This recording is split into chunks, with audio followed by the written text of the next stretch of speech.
Hi, everybody. Today, I'm very honored to introduce Dr. Kurt Woeller. Kurt N. Woeller, DO, has been an integrative and functional medicine physician and biomedical autism specialist for over 3 decades. He's an author, lecturer, and clinical practitioner offering specialized diagnostic testing and health interventions for individuals with complex medical conditions such as autism, autoimmune conditions, gastrointestinal and neurological disorders. Dr. Woeller is a graduate of New England College of Osteopathic Medicine in Biddeford, Maine. He's an international lecturer and educator and has developed several educational training courses for health practitioners through Integrative Medicine Academy. He's also the health education director of Autism Recovery System, an online resource for parents of autism-spectrum individuals, providing comprehensive information on biomedical intervention for autism. Dr. Woeller has lectured worldwide on the topics of autism, organic acids testing, autoimmune disorders, small intestine bacterial overgrowth, environmental, chemical, and mold toxicity, and many other health topics. He developed the One-Day Organic Acid Test Intensive Workshop for Great Plains Academy, the educational branch of Great Plains Laboratory, now Mosaic Laboratory, to educate clinicians on the interpretation and implementation of the organic acids test.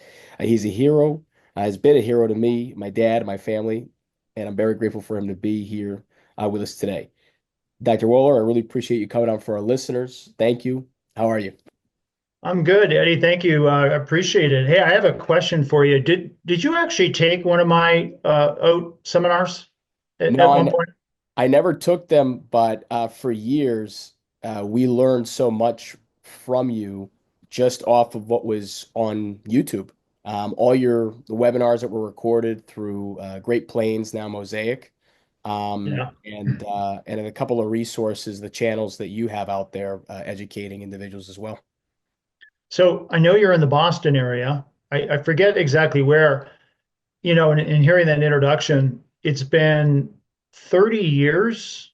I'm trying to think how far back I graduated medical school. I studied at the University of New England up in Maine. Yeah. And I had brought my family out about before COVID, probably it might have been the summer or the summer before that. Yeah. We actually did in a Great Plains Oat seminar in Boston. Oh, And then so I brought my kids, went to a Red Sox game, went around. It was really fun. yeah. And then we went up to Maine, and I realized how much it hadn't changed. Yeah. It's a beautiful place, and how much the school had actually not changed, other than there was a new medical building when I was there. And to me, it was a new building, but at that time, it was even 20 years old. So to think that I've been in practice for 30 years is pretty remarkable how fast time goes by. Yeah, I bet. I bet. No, that's great. I didn't know that you guys had a conference out here. I might have to sit in or sneak in on the next one. Yeah, That's yeah, all. it's been a while. I mean, it's been a while since we've done one there, but that was probably 5, 6 years ago. Nice, nice, great, great. Well, yeah, you got to tell us, how did you come to start working with children and individuals on the autism spectrum? So when I graduated medical school, when I did my postgraduate training in Arizona, I always wanted to go back to Southern California, San Diego, which is where I'm from. And so from Arizona, jumped back to San Diego, started working with a doctor. And I was a pretty much a traditional osteopath. I did a lot of hands-on work. I was always interested in nutrition and health, but coming out of medical school, I wasn't sure how to integrate all that. And this particular doctor was doing that. He was very much into nutrition and alternative ways of thinking. And he came to me one day and said, "Hey, you interested to go to this conference?" And I'm like, what's the conference? He goes, "It's called Dan Defeat Autism Now." And I'm like, autism? The last thing I remember about autism was the movie Rain Man that I'd seen in college. That was my only reference point. So we went to this conference, completely overwhelmed by the amount of information, immunology, gut problems, detoxification issues. And I remember hearing a lecture by Dr. Bill Shaw from Great Plains Lab. So a couple weeks past that conference, my practice manager came up to me and said, "Are you treating autism?" And I said, "No, I just went to this conference." This is, well, there's parents calling asking for help. So the first child I saw was a young special needs child. The Only thing I knew to do was to run an organic acid test from Great Plains, got the information back, completely overwhelmed, and called up Dr. Shaw, had a conversation with him, and he kind of walked me through it and said, this child actually has a really bad candida problem, really should be on nystatin. The parents were already doing a gluten casein free diet and some basic supplements. And so we just kind of worked with that type of information, for the next number of months. And that really was the start of my journey. So, now 30 years later, it's been kind of a mainstay in my practice. I work with a lot of other people too, but working with the autism community is pretty much a lot of what I do. Yeah. Yeah, it's great. It's definitely a complex issue. I can only imagine. The reason for us contextually why we got interested and why a lot of your material is so helpful is because of some of the parallels that I'm sure we'll get into with other neurological issues like what we've had to work on with my dad. So could you please explain how the biomedical approach is different from the standard of care approach to treating conditions like these, like autism and other neurological issues? I don't know where the term biomedical came from in the world of autism. The way I always view it is think about it from an integrative and functional medicine standpoint. So when I was actually in San Diego, I got hooked up with a lab in San Diego at the time called Biohealth Laboratory that was run by a previous mentor of mine by the name of Bill Timmons, and he was a naturopath. And he was the first one that started using the term functional medicine and then integrative medicine, which fundamentally means that you're looking at key systems in the body: immune system, gastrointestinal system, nervous system, endocrine system, detoxification systems, trying to see if there are some type of imbalances there in those systems that might be affecting somebody's health condition. It can manifest in different ways for different people. In somebody, it might manifest as chronic fatigue, or problems in the systems might manifest as an autoimmune condition or a neurological condition. And then, of course, you can apply those same principles to autism, and then, of course, Alzheimer's. Conventional medicine, says they kind of do the same thing. We learn about systems and differential diagnosis in medicine, but when it really gets down to it, the way conventional medicine is today, it's so specialized and doctors have very little time to investigate things. It gets to be more symptom approach and then try to match a symptom or a series of symptoms with a particular therapy, like a drug, for example. If you think about autism, it is classically defined or looked at as a neurodevelopmental condition. And so, therefore, there really isn't much you can do other than speech therapy, behavioral therapy, occupational therapy. And if things get really bad behaviorally, you could give a few medications that would quote unquote treat that child's autism. Really, what it does is just, masks behaviors. And so the biomedical approach was actually in the autism world spearheaded first going back to a Dr. Bernard Rimland, who was a PhD psychologist that had a child with autism many years ago. I think it was back in the 60s. And he started implementing high dose B6 and magnesium, started doing some dietary intervention. And then there were other doctors themselves that had autistic children that were trying to figure out ways of helping these kids. And it was actually from Dr. Rimland's early work in vitamin therapy that then became the Autism Research Institute, which then became sponsoring the Defeat Autism, or DAN movement. And that essential movement was, what are the underlying biological issues that are common in autism? We now know it's gut issues. Gut problems are huge. Inflammatory problems, detoxification issues, nutrient imbalances. And so a biomedical approach, Eddie, as you know, is to say, okay, let's look at these things. And if we have gut problems, let's try and work on those gut problems. If we have food sensitivities that might be contributing to behaviors, let's remove some foods that might be problematic. If we've got nutritional deficiencies, well, let's try and do something with those deficiencies and see what happens. And you often find that individuals with autism, many of them maybe just improve from a behavioral standpoint, some improve from a cognitive standpoint, some will lose their diagnosis. Everybody can be helped, but this approach is, not getting locked into, oh, autism is just neurodevelopmental and there's nothing you can do. It's like, no, well, we're going to look at this as a medical biological problem and see what we can do. Yeah. And with that approach, we've been able to help thousands of kids here in the US and all across the world just become healthier, happier, and more higher functioning. Wow. Wow, that's fantastic.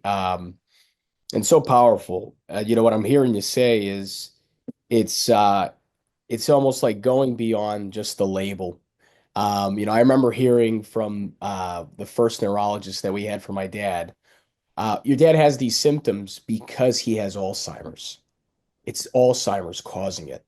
And after all these years and working with great doctors and minds like yourself, you come to find out, well, what is behind that label? And Right. what's great is that your approach and this approach is really, it's not the label that's causing the symptoms. It's all these underlying causes that need to be identified, and you're doing the work of that. So, And Eddie, by the way, that to me is what I always call is being blinded by the diagnosis. mm, So I have a slide I used to give in some of my lectures. I still use it actually, where if you take a child, let's say they're 5 years old, okay, and they're neurotypical, and they have a lot of allergies, and they have some rash, eczema or dermatitis, whatever, and they've got loose stools, and they're getting sick all the time, and they've got anxiety, and they're having attention problems,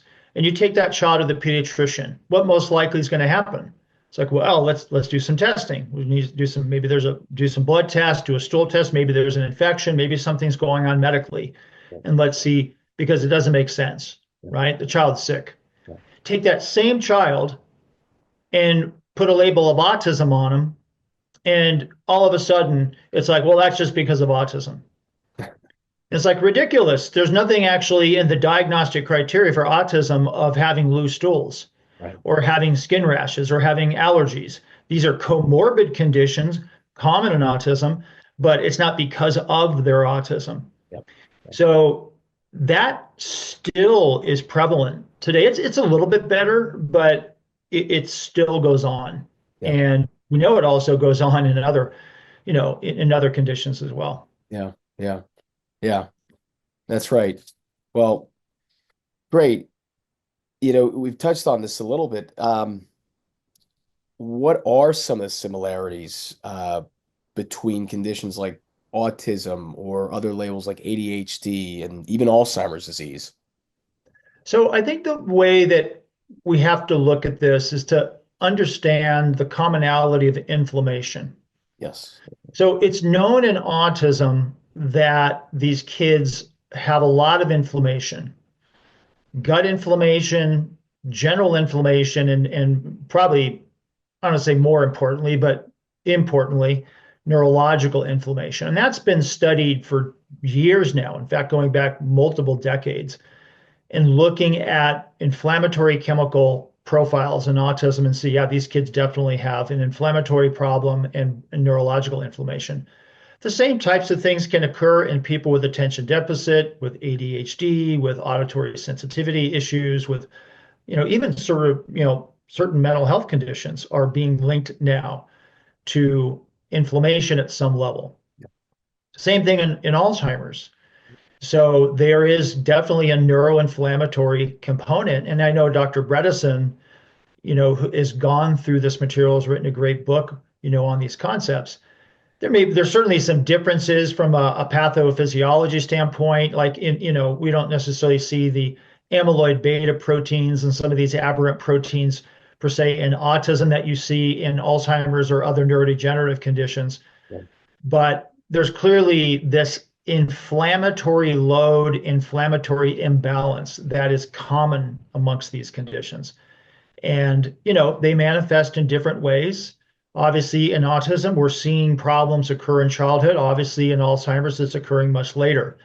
Now, here's one thing I'm concerned about, Eddie, and we'll have to see as time goes on, is an individual with autism that has a lot of this inflammatory neuroinflammation problem happening, are they potentially more at risk years down the road to dementia, like Alzheimer's? So it's at this point maybe too early to tell. I don't know if Dr. Bredesen has talked about that or seen anything like that, but that may be a reality, at least for some individuals. Hopefully not. But the neural inflammation aspect is true across the board. Yeah, yeah, yeah. Neuroinflammation, definitely. So, in all your years of practice and experience, what have been some of the common drivers that you've seen in that neuroinflammation? Well, if we're talking autism, probably one of the most common drivers. So that's a big one. There's other environmental exposures. There's certainly chemical, exposures that we have more common today than in years past. Certain foods are pro-inflammatory. Probably in the world of autism, the gluten and dairy. So those tend to be major drivers of inflammation for some people. Likely can be inflammatory drivers for people in other conditions too. Probably gluten and dairy. Dairy is very allergy inducing, so to speak. And then, those are really kind of the big ones. The other one that wasn't recognized years ago, but is much more recognized now is the exposure to mold and mycotoxins. And this is a big problem because, as time has gone on and, we're having, our homes are being built and, we're not getting as much ventilation in homes and the material we're using, there's much more mold that is potentially happening in certain people's homes than maybe it was happening, a few decades ago. We didn't recognize it, but it's definitely recognizable now. And from an immune stimulatory standpoint, probably from a biological standpoint, a natural biological standpoint, there's probably not much. Well, there's a few things up there, but mold is certainly a major trigger. So in the world of Alzheimer's, it's going to be similar, Yeah. right? Obviously as adults, you're not getting the increased antigen load of vaccinations all at one time like you're getting as a kid. So perhaps there's an accumulative aspect that just accumulates over time through a lifetime. And then sometimes there may just be increased environmental challenges that we have, like mold exposure, mycotoxin exposure, that is just a major catalyst later in life. Yeah. Awesome. Great. Yeah, it makes total sense. And what role does the gut play in brain function? Oh, it's huge. And there's so many studies now on the microbiome with regards to the bacteria, the digestive system. There's actually some normal fungus in our digestive system as well. We know in autism, gut problems are a major comorbid condition in autism. It's also a major thing that tends to drive problems with regards to behavior. So if you simply take an autistic child that's constipated, in my experience, they're much more prone to behavioral issues, sometimes being angry and aggressive. A lot of them have loose stool issues, which can be linked back to some type of pathogen.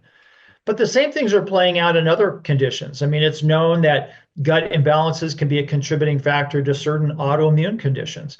Gut imbalances can be a contributing, if not a causative factor, to certain mental health conditions and now neurological conditions. If you take Parkinson's disease, it's well known that the imbalances that occur within the digestive tract, particularly things like Clostridia bacterial imbalances, can be a link to Parkinson's. So the reality anymore, Eddie, is that you can't get away from the gut when it comes to anything with regards to our health.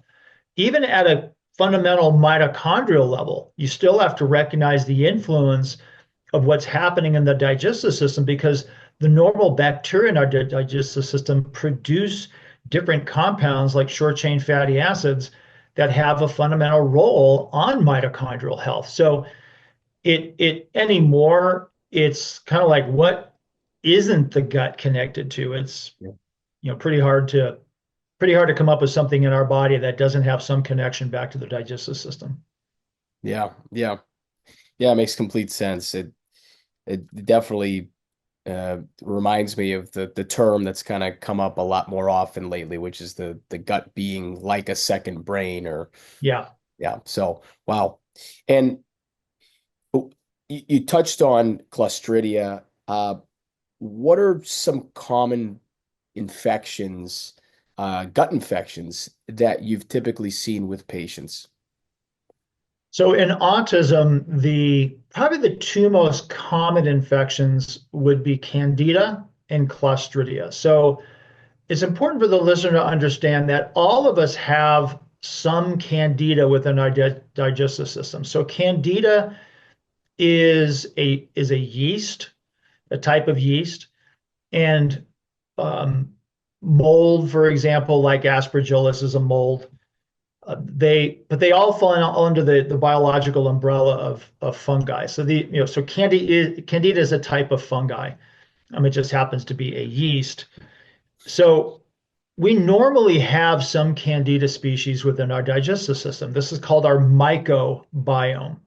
So our microbiome is sort of the collection of all of these organisms. A lot of times the microbiome kind of gets sort of emphasized with bacteria, but we actually have some fungus in our digestive tract, not at a huge percentage.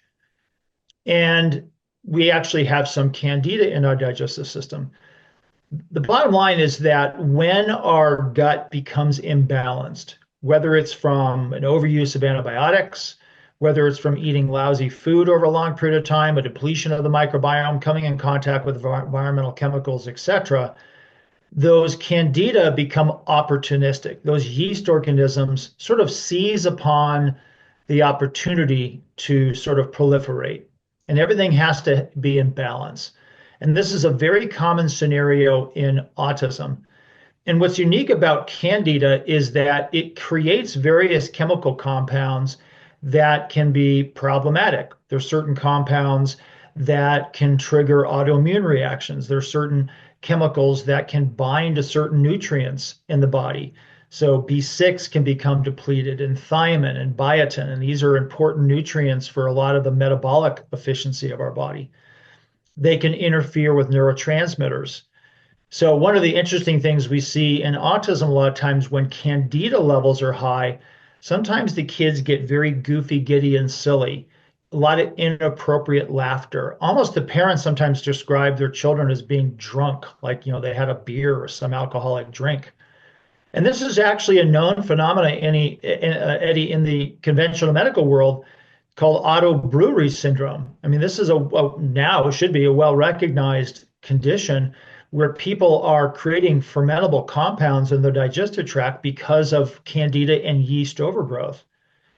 So that's very, very common.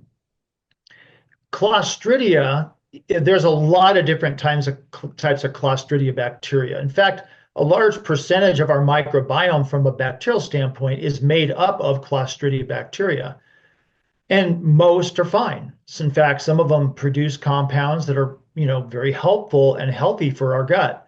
But there are certain entities or maybe certain family members within that large group that are problematic.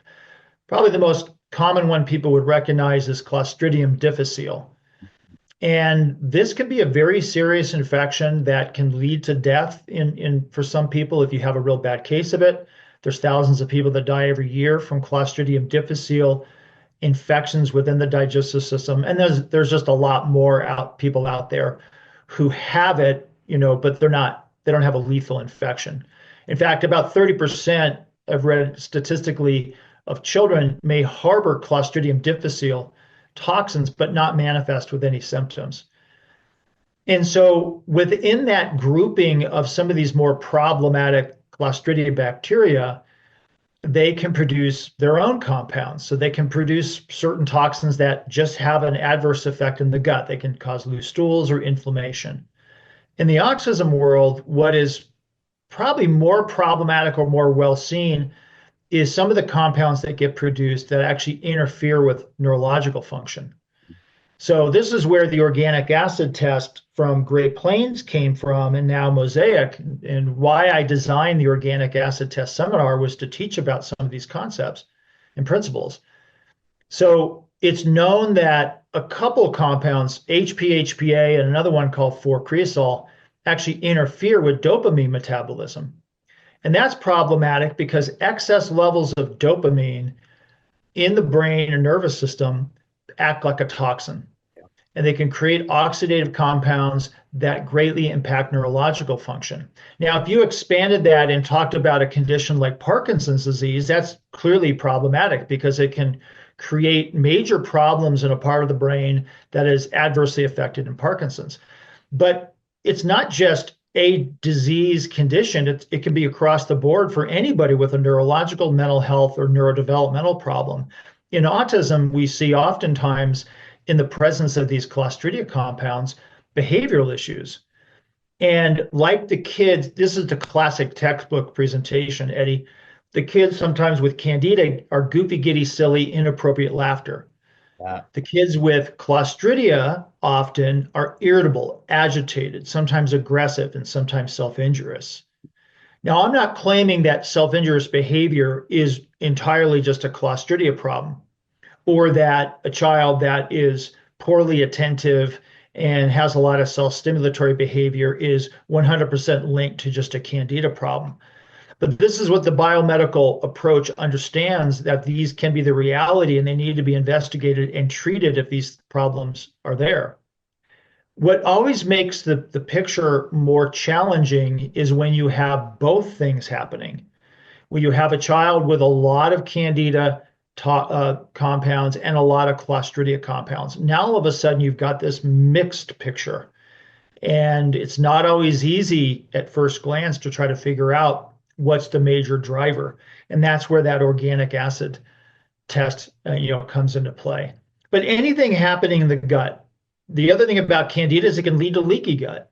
Yeah. When you get leaky gut, now you're getting an increase absorption of various compounds, various proteins and whatnot that can get absorbed into the body and can trigger immune reactions. And this brings us back now to the inflammation, because it can not only trigger gut inflammation, systemic inflammation, but then also cross over into neurological inflammation.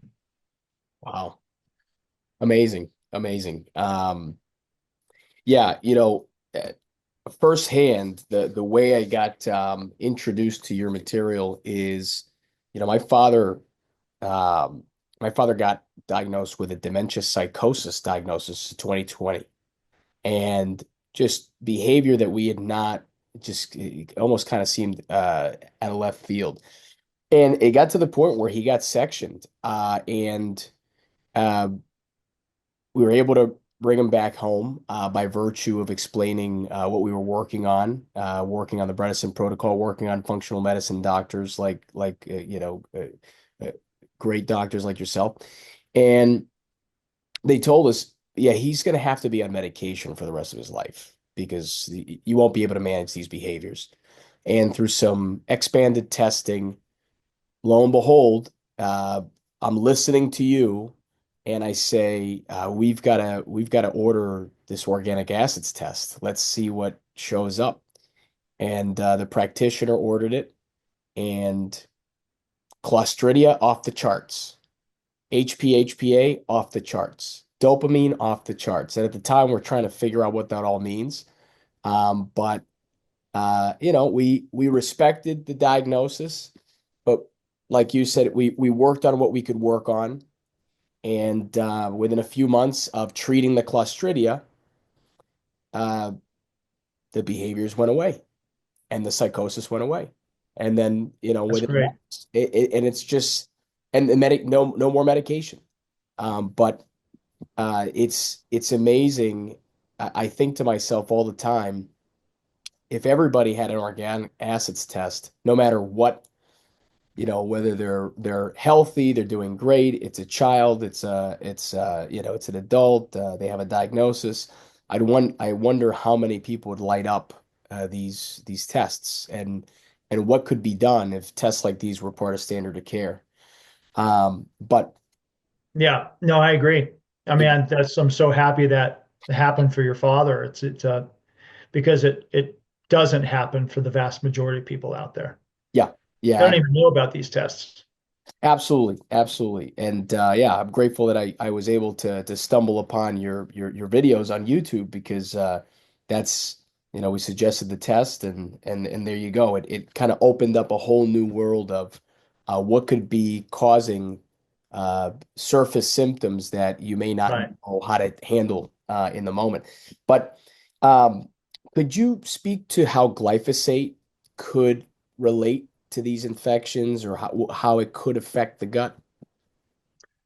There's a great book called Toxic Legacy, and it's all about glyphosate.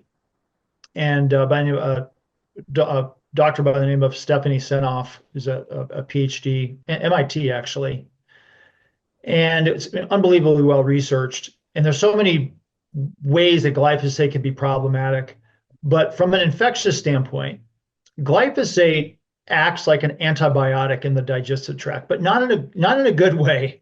It's not getting rid of the bad guys.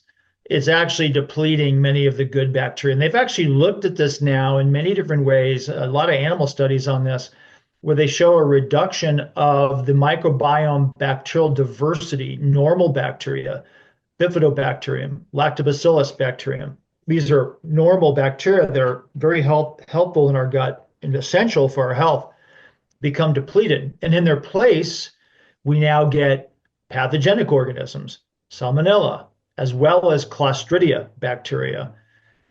So glyphosate inhibits the utilization of certain amino acids by gut bacteria. So tryptophan, tyrosine, phenylalanine, for example. So it just creates havoc with regards to our microbiome. There's some other aspects of glyphosate that are problematic as well. It looks like, from a biochemical standpoint, it's a major toxin to our mitochondria. And what's important to understand about mitochondria is that they're all throughout our body. They're heavily concentrated in our organ systems that are highly metabolically active. And our brain and nervous system uses up the vast majority of energy currency that our mitochondria produces at about 20%. Cardiovascular system, musculoskeletal system, but the gastrointestinal system is also very metabolically active, as well as our immune system. So if we're compromising mitochondrial activity, even within the gut, and then that affects gut function. That means it could affect gut motility, gut elimination. It can affect mitochondria within the gut. And our digestive system, Eddie, is probably the one of the largest immune organs we have. So the surface lining of our gut is that first line immune defense. And if those become compromised, now we're just more prone to opportunistic pathogens. Yeah. Yeah. Wow. Yeah, we had Dr. Stephanie Seneff on a few months ago, and it's so eye-opening. And just for all our listeners that are just getting caught up, glyphosate is in Roundup, which is in the majority of food that is non-organic. Is that right? Am I getting that right? Yeah, it's used for genetically modified food, basically what they call genetically modified organisms, but it's sprayed on various crops. Now, can you be guaranteed 100% that organic food doesn't have some glyphosate on it? It shouldn't, but glyphosate has become ubiquitous anymore in our environment, particularly here in the United States. And so, you still want to buy organic. We do 100% because it's not going to be sprayed with glyphosate, at least from my understanding. There's always the potential for pesticide drift, Yep. where you might have an organic farm next to a conventional farm. So it's not perfect, but by and large, it's the best way to eat, as best as you can, is buy organic Yeah. for sure. Yeah. And non-GMO if it's labeled. Yeah. Definitely. Yeah, I got to jump back in here and I just got to share, Dr. Woeller helped us greatly with so you helped us with my dad, but then I had to call on you for my son who, was at the time 2.5 years old, had some sensory processing issues. We went into OT for it and through testing and looking at different things and treating different things. Um, we took a glyphosate test, and he was in the 97th percentile. And I said, well, let's do something about this. And that's when our family bit the bullet, because it is an investment. Mhm. But you find a way, because we've come to find out in our family, like probably many others, you pay for your health now or you pay for it later. So that's when we all became organic, the whole house. And within days, within a couple of weeks, my my son was all these symptoms just started going away, and no longer an OT, no longer has the sensory processing issues or label. And uh, I've heard so much.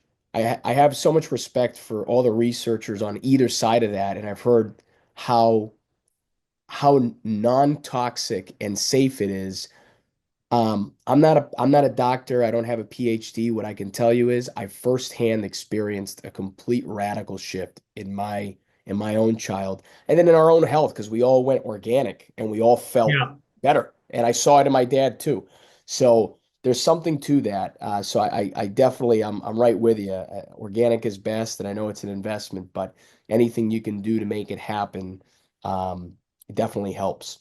So, by the way, Eddie, one thing for people to understand, there's a lot of people that argue, well, organic doesn't really have, increased vitamin content compared to, or, conventional, which isn't true. It depends on you. If you cherry pick a study, you can get anything. But one of the things that often gets lost in the world of food production that is grown naturally, grown on, regenerative soil, that's grown in soil that isn't sprayed with these compounds, that has a healthy you know, fungal content because actually, the rhizosome and the that exists within the soil and acts as a communication network between plants is critical.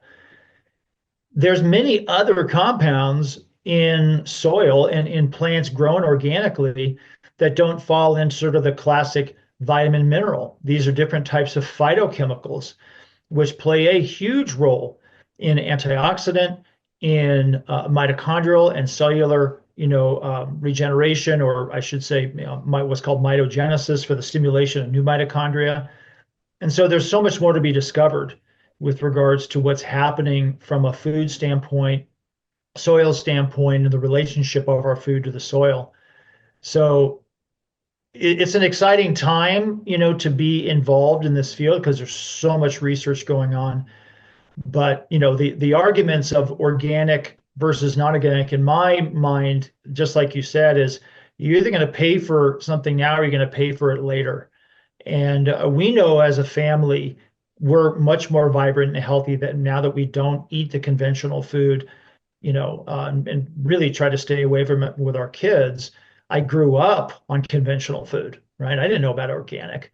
It wasn't really until I got into my 20s that I started to kind of recognize the importance of it.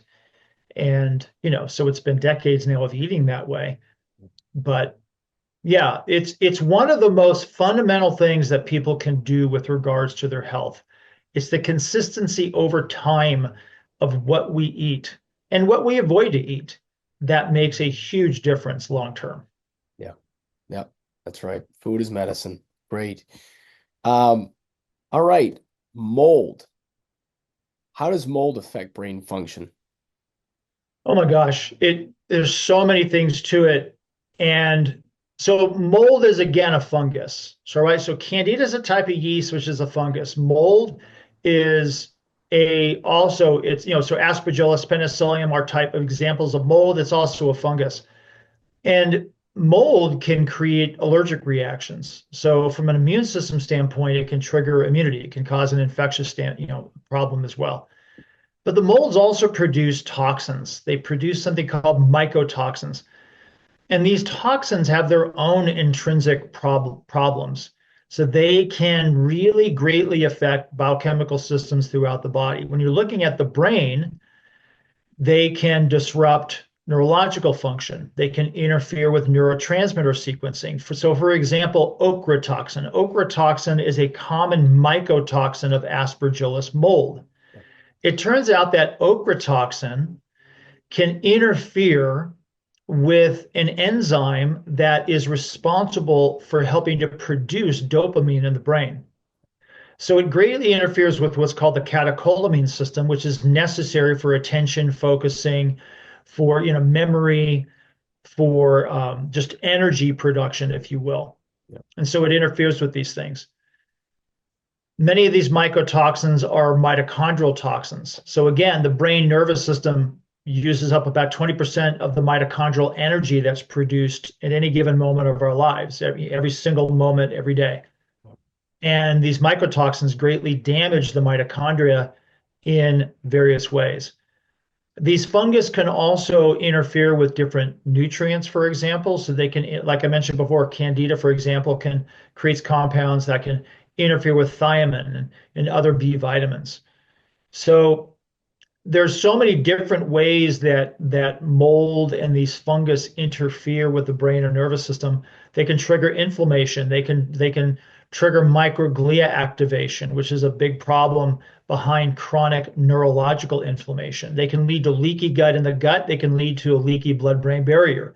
The architecture of our gut that keeps the bad stuff out and lets the good stuff in is very similar to the blood-brain barrier. We don't want toxins breaching the blood-brain barrier and having free access to our brain. And these mycotoxins can slip right by. They can trigger those microglia, and they can also just greatly damage the blood-brain barrier, damaging the barrier against other things that now can enter the brain. So they're problematic across the board. Yeah. Yeah. Wow. Yeah, I remember reading that one case study with by Dr. Bill Shaw and I think Dr. Sid Baker, the child there diagnosed with autism that had a full remission after treating mold with nystatin, and that really opened my eyes. And we've had to deal with that. We've had to deal with the ochratoxin, and we've had 3 remediations here at my home. So that's a huge one. And even for cognitive decline and Yeah, Alzheimer's, it seems to be such a huge contributor. And probably, like you were saying before, with mold becoming more prevalent in our homes, HVAC systems becoming more ubiquitous.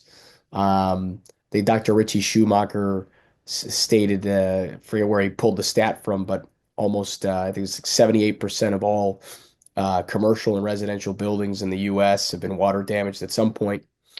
Uh, right. it, it it it it almost spells out like, mold could be such a contributing factor. There's so many diagnoses out there. It's amazing.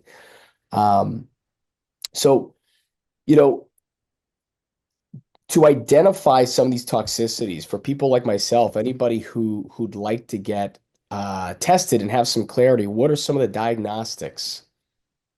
So when you're talking about chemicals, let's just say environmental chemicals.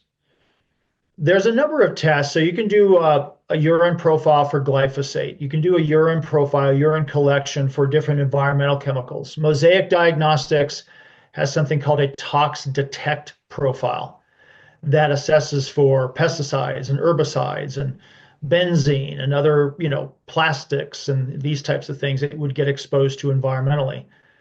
And then glyphosate, can be added to that as well. And so these are relatively straightforward tests of detection. It basically gives you a viewpoint to say, what am I exposed to? Because a lot of people don't know unless you actually test for it. They're not specifically a test that diagnoses a disease. They're tests of detection. And so if you've got high levels, you can try to track down, where those levels may be coming from. And then you change your diet, stop using pesticides, etc. So that's from a chemical standpoint. You do the same thing with heavy metals. From a mold and mycotoxin standpoint, there's different kinds of tests. Mycotoxins, again, come from mold.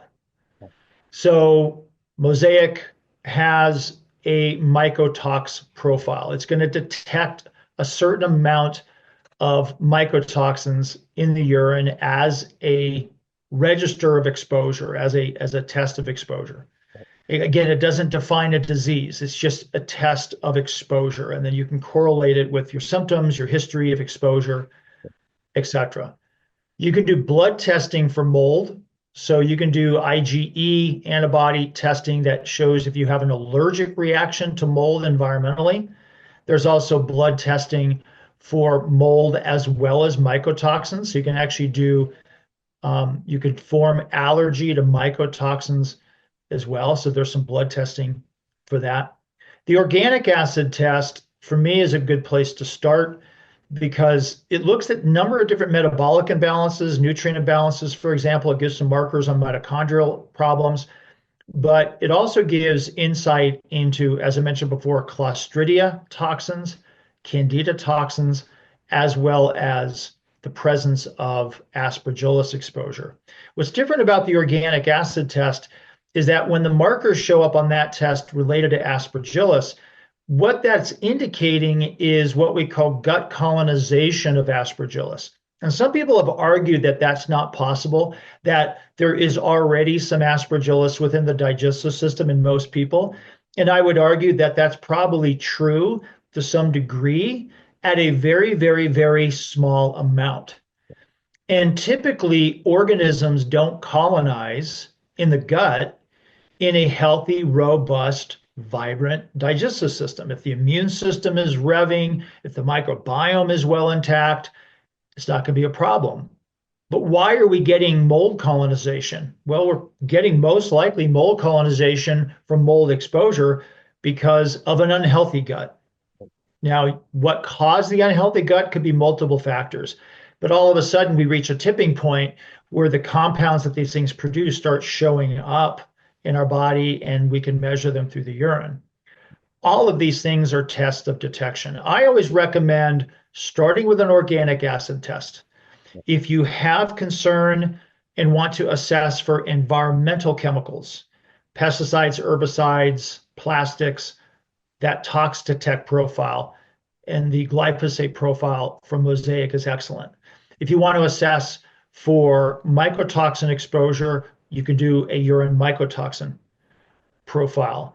If you're concerned about allergy and immune reactions to mold, well, then you have to start doing blood testing for those.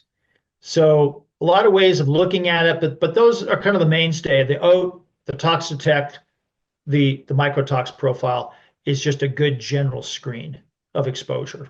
Yeah. Wow. Great.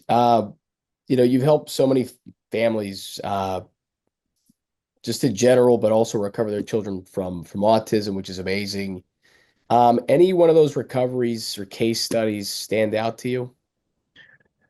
Yeah, I mean, there's been some pretty dramatic turnarounds in some kids, and some things I've learned along the way that taught me about the Clostridia connection and the yeast connection, and how quickly some things, can turn around with just intervention.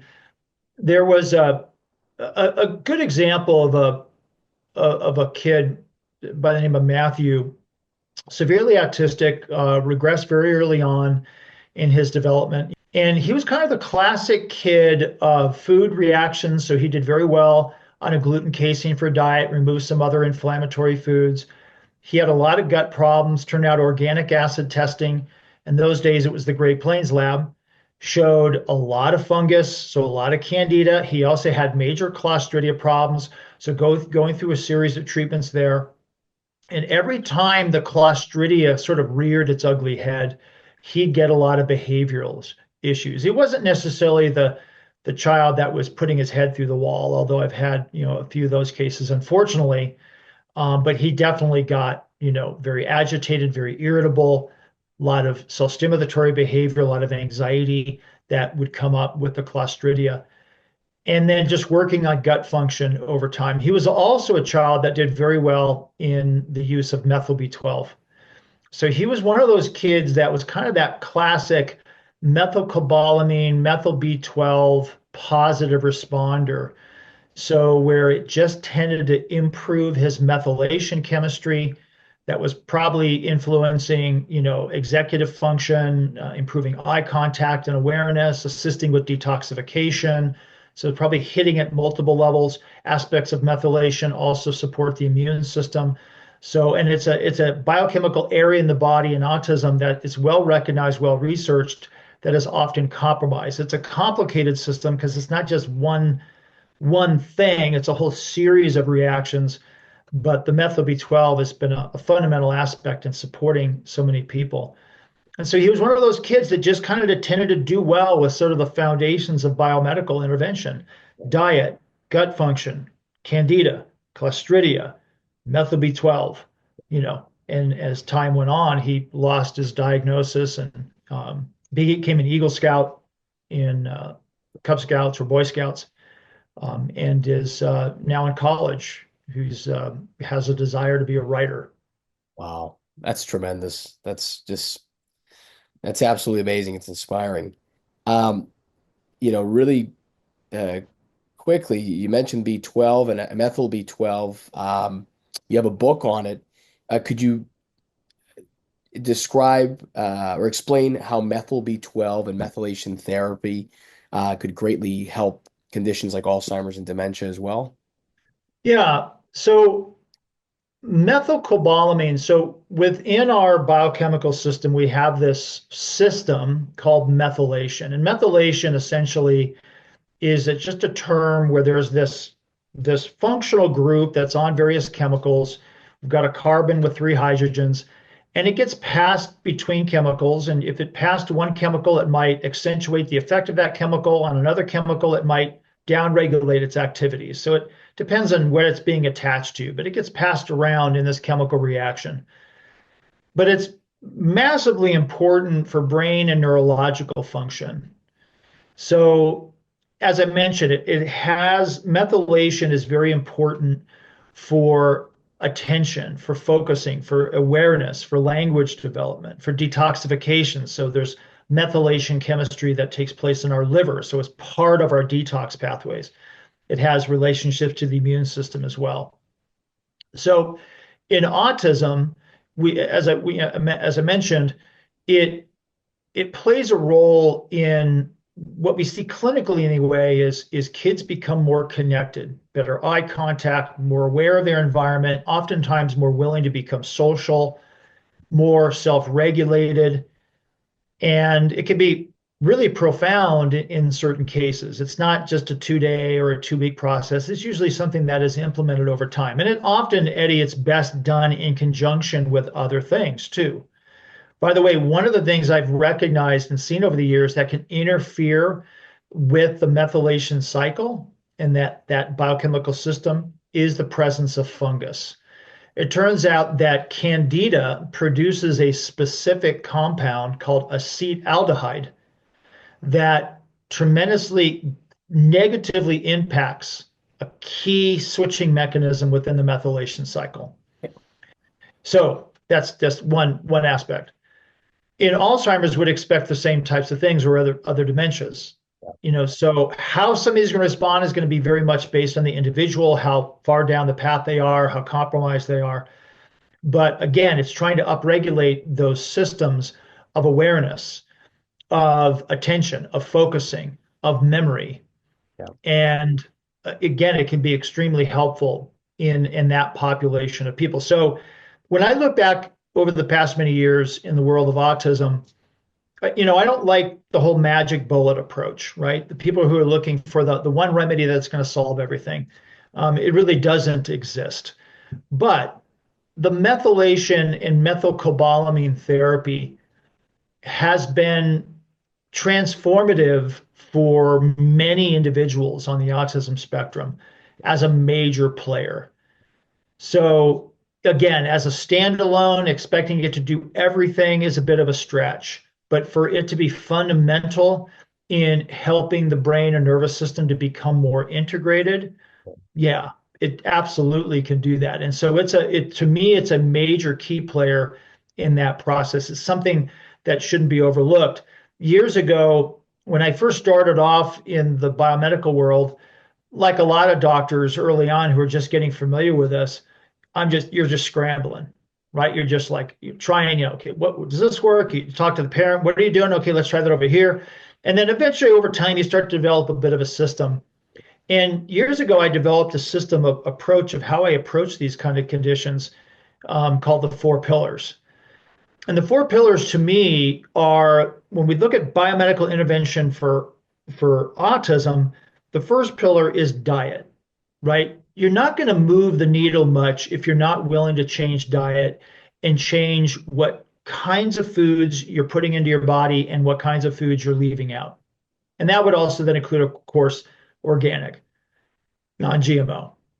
The second pillar of that four-pillar approach is foundational nutrients. Now, in autism, many of these kids have nutrient deficiencies, and this has been well researched now by Jim Adams out of Arizona State University, along with Julie Matthews, who's been a longtime colleague, biomedical nutritionist. And many of these kids are nutrient deficient, whether it's self-selection because they get so fixated on just a few foods, they're not eating a diversity of foods, or they've got poor gut function where they're not absorbing nutrients effectively, or we've got compounds that are interfering with nutrients. Whatever it is, there is a lot of nutrient imbalances. So when we get to it, we try and change the diet for sure, but we incorporate foundational nutrients, kind of what I call filling in those holes nutritionally, so that the biochemistry has a better chance of working. And then we start looking at gut function. Again, probably the most common comorbid condition in autism is gut problems. And again, go back to the Clostridia, the mold, the candida, the food sensitivities, the leaky gut. So you're always working on the gut. And then that fourth pillar is methylation. And that's sort of its own approach, but it's not that these pillars exist independently. They could be thought of or looked at that way, but they're supporting the entire foundation. And when you get down to it, whether it's autism, whether it's ADD, whether it's sensory processing, whether it's dementia, Alzheimer's, Parkinson's, people who've got anxiety, depression, whatever, there is generally imbalances that are happening in these biochemical pathways.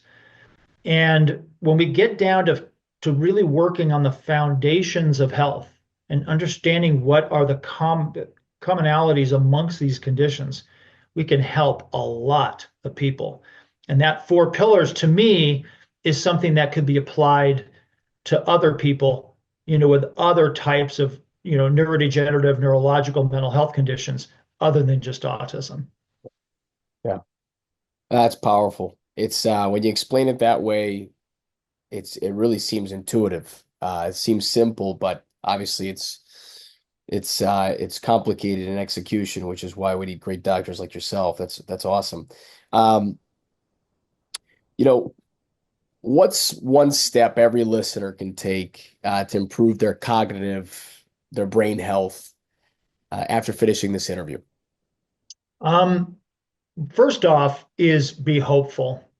And we live at a time now where we have access to information and we can become, self-educated, empowered, listening to podcasts like this one, Eddie, and others, to just become more knowledgeable about how our body works, about what we should be putting into our body and things to avoid. And so just realize that there is hope and help out there. Just be curious, be interested, ask questions, and keep searching. I think the other thing too, from just a general health standpoint, including brain health, is again, be interested and inquisitive and pursue things in your life that are interesting to you. So whether that's music, whether that's art, whether that's, reading, whether that's history, whatever it is, you're challenging yourself in new ways. I'm also a big proponent of exercise. And you can't get away from a healthy lifestyle. Well, you can't have a healthy lifestyle if you're not willing to exercise. And that doesn't mean a marathon, every weekend, but just being consistent in moving your body, getting the blood flowing, getting the lymphatics flowing, mixing it up from cardio to weights to things in between. Also being out in nature. I'm a huge nature advocate, something called biophilia, which is essentially this draw towards the natural world. I read a study just recently, Eddie, about the Japanese researcher. He wrote a book called Forest Bathing. And they actually have done studies on this where they take groups of people into the forest for 2 to 3 or 4 days, get them away from all the electronics, just being out in the woods greatly improves natural killer cell activity.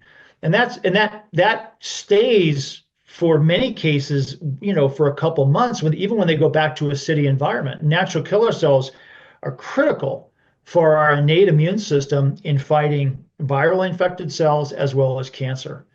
So being out in nature, whether it's going on walks, mountains, lakes, rivers, whatever, fresh air, vitamin D, natural sunlight, these are fundamental things for overall health. And I'm probably forgetting a few things there, but I'm always a big advocate too of, as you get older, is trying new things. So in challenging the brain to learn something new. Yeah. And that could just be, hey, I've always wanted to play the guitar. Okay, well, do it. Start playing the guitar. I've been playing drums for about 25 years, and I still love doing that, but I love trying to learn new things along the way as much as I can. So all of these things are critically important, and it's about consistency over time. You don't have to be perfect every day. It's not about perfection. It's just about progress. Yeah. Yeah. So. Wow. Excellent. Excellent. Could you please tell us a little bit about your podcast, Functional Medicine Doc Talk? Yeah, so we launched that last year, Functional Medicine Doc Talk, and we're in our second season now. So my approach is I don't shy away from getting into challenging topics. I also don't want to, I try not to shy away on my podcast from getting into what we, so to speak, with regards to the weeds when it comes to medical and scientific language. It's okay to go there to some degree. And so I talk to, very intriguing, practitioners. Some of them are medical doctors, some are PhDs, some are nutritionists. I'm really just interested in people who have an interesting story, experience, and specialty, to learn and grow with regards to all of this kinds of information. And so yeah, it's been fun. It's a learning process. It's kind of another challenge for me to kind of work within that medium. I've never done podcasting before. I've done a lot of lecturing, for example, and I create a lot of online videos, as you know. But being in that realm of interviewing somebody, that's been a new experience for me, and it's a lot of fun. Yeah. Yeah. Great. Well, it's a great podcast, a lot of great information. You don't have to be a doctor to take away a lot of value and a lot of actionable uh, bits from that. So, uh, Yeah, and it's not just, yeah, right. It's not a podcast just for doctors. It's a yeah, podcast for everybody. yeah, But I want people to come away with, some substance, yeah, some things that they can do, some action steps for yep, sure. yep. It's just great to be as a layperson, a fly on the wall, to hear this doc talk. And like you say, it's simple enough where you take a lot of good value from it. Um, well, other than that, where else can people find you, your resources? So I've got a lot of things I've created over the years online. So my practice, if people are actually interacting with me and having a consultation with me privately, they can go to our website, which is mysunrisecenter.com. I'm easy enough to just search online. So you could, and we also have a YouTube channel for a lot of educational videos that are linked to our practice. So mysunrisecenter.com. I also have a Substack. So I started writing a Substack last year, and it's drwoeller.substack.com. People can find articles and videos that I post there as well.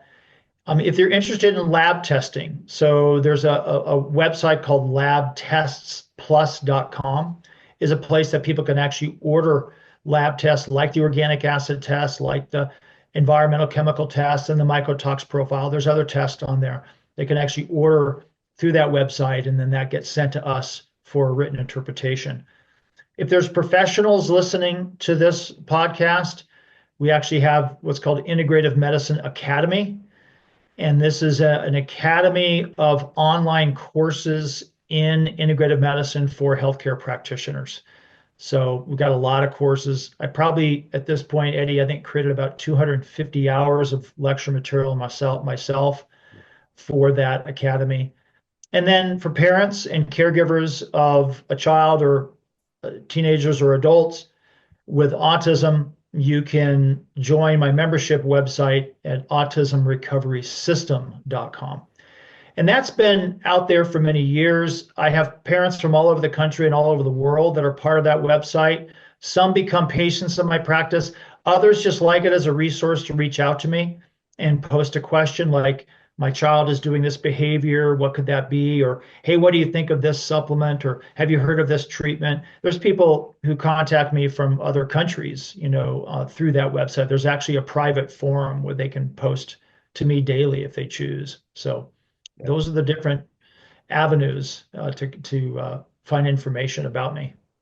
Awesome. Awesome. Well, yeah, I strongly recommend everybody share all those. We're going to link all of that, all your resources on the show notes and the description below, so that everybody can go on and access this great information. And for some, it's going to be just life-saving, life-changing. You work with a lot of different people where you're working in a field where not many people dare to go. And it's really helpful to families like mine and others. So really grateful for everything you've been doing. Thank you for taking the time with us. I know you're very busy, but grateful for what you're going to continue to do. And yeah, thank you for everything. Looking forward to connecting down the road. And Thanks. it's been my pleasure. Thanks so much for having me on.